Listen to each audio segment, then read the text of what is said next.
Hello everybody, thank you for watching this video. The reason why I'm creating this video today is because recently the Irish government is after announcing that they are now not allowing pubs to open until I believe the end of August, and that is too much of the despair and disparity of many pub owners, and I guess many like hospitality staff, bartenders, like all across Ireland at the moment.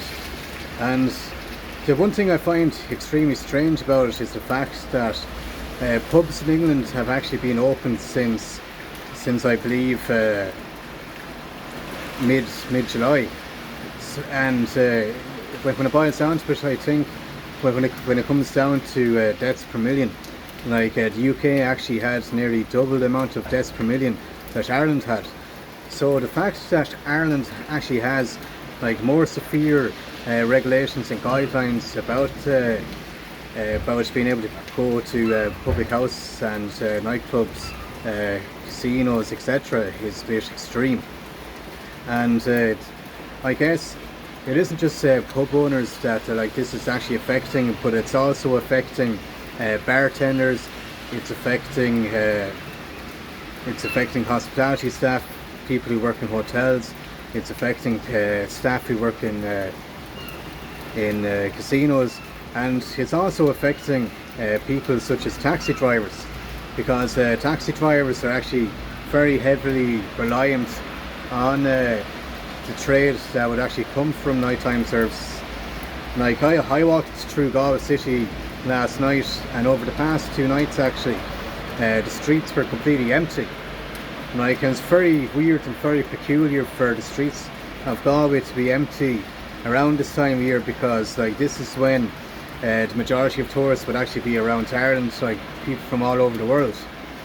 And generally, like, Ireland follows the UK with an awful lot of laws and regulations that they pass through.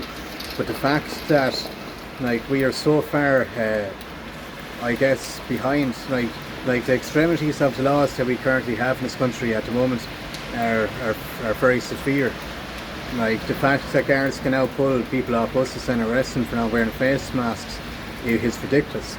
The fact that bus drivers won't allow people onto buses, like even though it's a state service, is another joke in itself. And I was actually catching a bus back home yesterday, and I can tell you one thing, like what I received from that bus driver was nothing short but just sheer and absolute ignorance.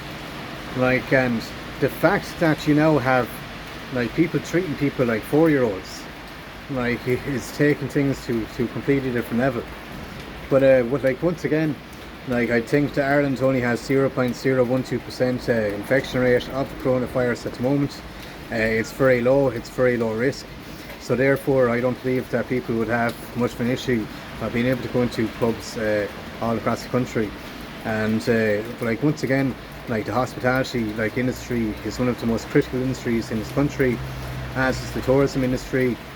Like this is also affecting like musicians, it's affecting DJs, it's affecting bands, because bands and DJs will be very heavily reliant on the nighttime scene.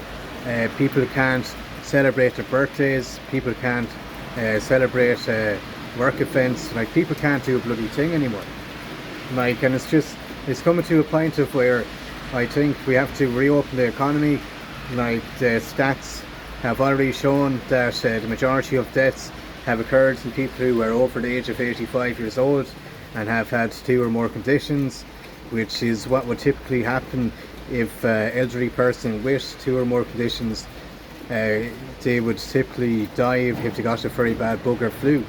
Yet, like, this year is extremely special in the fact that like we are now recording deaths like specifically around the coronavirus, like, which is something that like people haven't done before, hospitals, doctors, etc.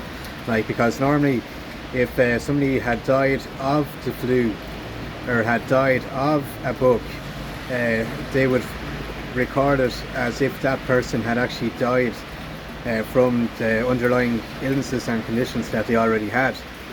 But thank you very much for listening.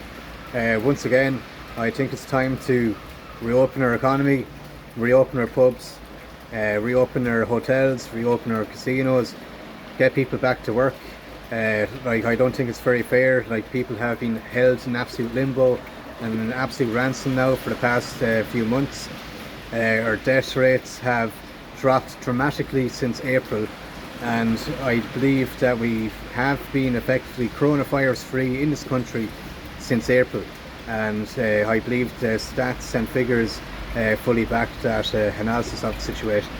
But thank you very much for watching, and hope you have a great day.